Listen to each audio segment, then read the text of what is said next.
जय हिंद साथियों, आप सबों का इंदिरा आईएएस एकेडमी में स्वागत है। आज हम लोग मैथमेटिक्स की इस तीसरे श्रृंखला को पढ़ेंगे और इसमें हम लोग पढ़ेंगे कि किसी भी संख्या को कैसे हम आसानी से काट सकते हैं, जिसको विभाज्यता का नियम कहते हैं। तो सबसे पहले चलिए हम विभाज्यता के नियम में ज़्यादा बात नहीं करते हुए आगे बढ़ते हैं। तो जैसे देखिए, यदि आपको 2 से विभाज्यता का नियम बताना हो, 2 से विभाज्यता का नियम, तो जिस संख्या के लास्ट में, याद रखेंगे, जिस संख्या के अंत में, यदि संख्या के अंत में 0 हो, 2 है, 4 है, 8 है, तो समझेंगे कि वो संख्या 2 से कट जाएगा।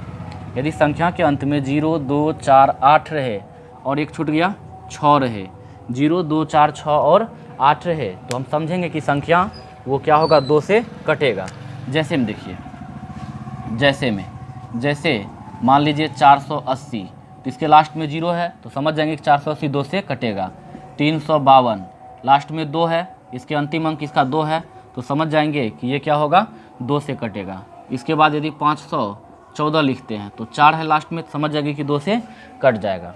इसके बाद यदि आपको 3 से कहे तो 3 से कहे तो इसका मतलब क्या है कि हम लोग 3 से करने के लिए क्या करेंगे, सभी अंकों को जोड़ेंगे, सभी अंकों को जोड़ेंगे।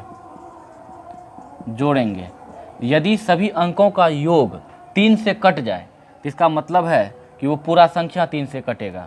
जैसे में देखिए, जैसे में 1 3 4 5 9, आप 135 को हमें चेक करना है कि ये 3 से कट रहा है कि नहीं कट रहा है, तो हम 1 + 3 + 5 करेंगे तो कितना हुआ, 5 3 8 1 9, तो 9 जो है 3 से कट जाता है। देखिए 9 में यदि आप 3 से भगा दीजिए, 3 तिया 9, इसका मतलब है कि आपको 135 जो है ये भी 3 से कटेगा। यदि दूसरा संख्या लेते हैं, 5 4 9 3 12 2 14 14 1 15, तो अब देखिए यदि हमको चेक करना है कि 54,321 जो है ये 3 से कटेगा कि नहीं कटेगा, तो इसके लिए क्या करेंगे, सबको जोड़ेंगे, 5 जोड़ 4 जोड़ 3 जोड़ 2 जोड़ 1 करेंगे, कितना हुआ, 5 4 9 3 12 2 14 1 15। 15 देखते हैं 3 से कट जाता है 5 बार में, इसका मतलब है कि ये 54,321 भी जो है 3 से कटेगा। अब देखिए 3 का गुणज जो सब है 3, इसके बाद आपको 9, 9 तिया 27, 27 तिया 81, 81 तिया 243 ... इस सब का जो है विभाजकता का नियम सेम होगा, सबका विभाजकता का नियम सेम होगा। सभी के विभाजकता का नियम निकालने के लिए अंकों का योग करना पड़ेगा, अंकों का योग सबका। जैसे मान लीजिए हमको 9 का विभाजकता का नियम निकालना है, तो हम क्या करेंगे, अंकों का योग करेंगे। यदि 9 से योग कट रहा है तो इसका मतलब पूरा संख्या 9 से कटेगा। जैसे मान लीजिए आपके पास दिया हुआ है 9 1 10 8 18, यदि 918 दिया हुआ है और चेक करना है कि ये 918 आपका 9 से कट रहा है कि नहीं कट रहा है, तो आप जोड़ेंगे इसको, 9 + 1 + 8, तो कितना हो गया, 9 1 10 8 18, तो 18 9 से देखिए कटता है ना 2 बार में, इसका मतलब है कि 918 भी जो है 9 से कटेगा। सेम प्रोसेस जो आपका 27 का भी होगा, सेम प्रोसेस 21 का भी होगा, सेम प्रोसेस 243 का भी होगा। तो आप 3 का देख लिए विभाजकता का नियम, 9 का देख लिए, 27 का देख लिए, 81 का देख लिए।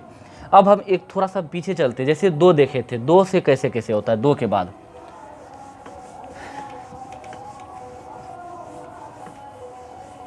अब देखिए 2 का यदि कोई गुणज रहे, जैसे 2 2 दूना 4, 4 दूना 8, 8 दूना 16, 8 16 दूना 32, 32 दूना 64, 64 दूना 128 ... इस सब का विभाजकता का नियम हमें यदि निकालना रहे, तो आप देखें कि यदि 2 है तो उसके लिए क्या है, अंतिम में एक अंक 2 से कटना चाहिए, तो पूरा संख्या 2 से कट जाएगा। यदि 4 से देखना है तो अंतिम का 2 अंक, अंतिम का 2 अंक, यदि किसी भी संख्या का अंतिम का 2 अंक 4 से कट रहा है तो वो पूरा संख्या 4 से कटेगा। यदि 8 से कहेगा तो 8 में चूंकि 2 गुना 2 गुना 2, 3 गो 2 है, तो इसीलिए अंतिम से 3 अंक देखेंगे, अंतिम से 3 अंक। यदि अंतिम से 3 अंक जो है 8 से कट रहा है, अंतिम से 3 अंक को मिलाने से जो संख्या बना, यदि वो 8 से कट रहा है तो इसका मतलब है कि संपूर्ण संख्या 8 से कटेगा। यदि आपको 16 से कहे तो 16 में देखेंगे कि क्या गो 2 है, 2 गुना 2 गुना 2, 2 दूना 4 दूना 8 दूना 16, आपको 4 गो 2 है, मतलब अंतिम से 4 अंक, अंतिम से 4 अंक यदि अंतिम से 4 अंक को मिलाने से जो संख्या बनता है वो 16 से कट जाता है तो पूरा संख्या आपको 16 से कटेगा। तो आप क्या देख लिए इस प्रकार से 2 का, 4 का, 8 का, 16 का, 32 का, 64 का, 128 का, इस बेस पे हम लोग इसको निकाल सकते हैं। जैसे आपको 8 का निकालना है कि 8 से कौन कटेगा, तो 8 को हम लोग देखेंगे पहले इसमें क्या गो 2 आता है, 3 गो 2 आता है। इसका मतलब अंतिम का 3 अंक, अंतिम का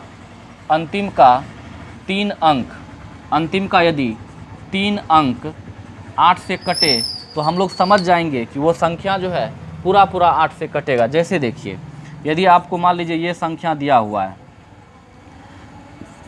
अब इसको चेक करना है कि ये 8 से कटेगा कि नहीं कटेगा, तो हम केवल अंतिम से 3 अंक 434 बना, 434 को 8 से भगा दे के देख लेते हैं कि कटता है कि नहीं कटता है। 434 को 8 पंचे 40, 3 पे 4 34, 8 चौके 32, 2 शेष बच जाता है ना। इसका मतलब जो है 434 8 से नहीं कट रहा है, इसका मतलब है कि ये जो है आपको 15 64 34 ये भी 8 से नहीं कटेगा। हम कोई दूसरा संख्या लेते हैं, जैसे मान लीजिए 34,008, इसको जो है 8 से कटेगा कि नहीं कटेगा इसको चेक करना है। तो अंतिम का 3 अंक लेंगे तो क्या बनेगा 008 अर्थात 8, और 8 से 8 कट जाता है, इसका मतलब ये पूरा संख्या भी 8 से कट जाएगा। आप भगा देके देखिए 34,008 में 8 से 8 चौका 32, 2 पे 0 20, 8 दूना 16, 4 हुआ, 4 पे 0 40, 8 पंचे 40, 8 का 8 कट गया ना। तो इस प्रकार से आप ये देख लिए, 3 का 9 का 27 का ये देख लिए। अब आते हैं 6 पे कि 6 का विभाजकता का नियम क्या होगा। 4 का भी हम लोग देख ही लिए, 5 का भी 4 का देख लिए। अब 5 पे पहले आइए, 5 का देखिए। 5 का विभाजकता का नियम है कि जिसका अंतिम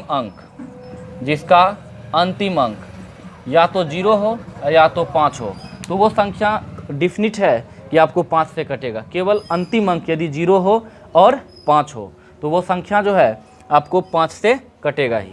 यदि इसी में आपको 25 से रहता, 25 25 125, फिर आपको 625 डॉट, तो जैसे 25 से रहता, 25 में क्या गो 5 है, 2 गो 5, इसका मतलब है कि उसका अंतिम 2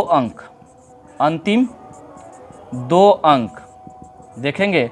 यदि अंतिम 2 अंक 25 से कट रहा है तो इसका मतलब पूरा संख्या 25 से कटेगा। इसके बाद देखिए 125 में क्या गो 5 है, 3 गो 5 है, तो देखेंगे कि अंतिम उसका 3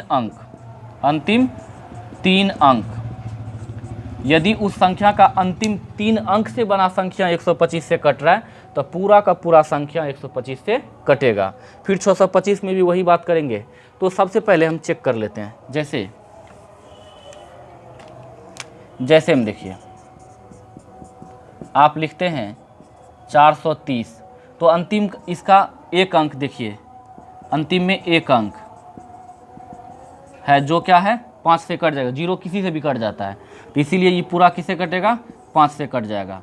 लेकिन ये 25 से नहीं कटेगा, 25 से कटने के लिए इसका अंतिम 2 अंक, जैसे देखिए हम यदि 3225 लिखते हैं तो अंतिम इसका 2 अंक देखिए 25 से कट रहा है ना, इसका मतलब 3225 भी 25 से कट जाएगा।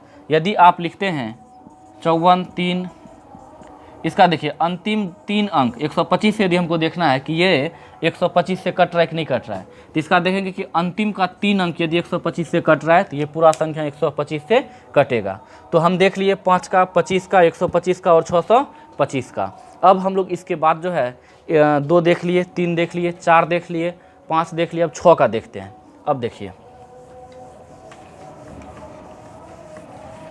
अर्थात 6 से कौन सा संख्या कटेगा, 6 का विभाजकता का नियम। तो याद रखिए, जो संख्या 2 से कटे 3 से कटे, दोनों से, जो संख्या 2 से भी कटे और 3 से मतलब बहुत दोनों से, वो संख्या 6 से भी कटेगा।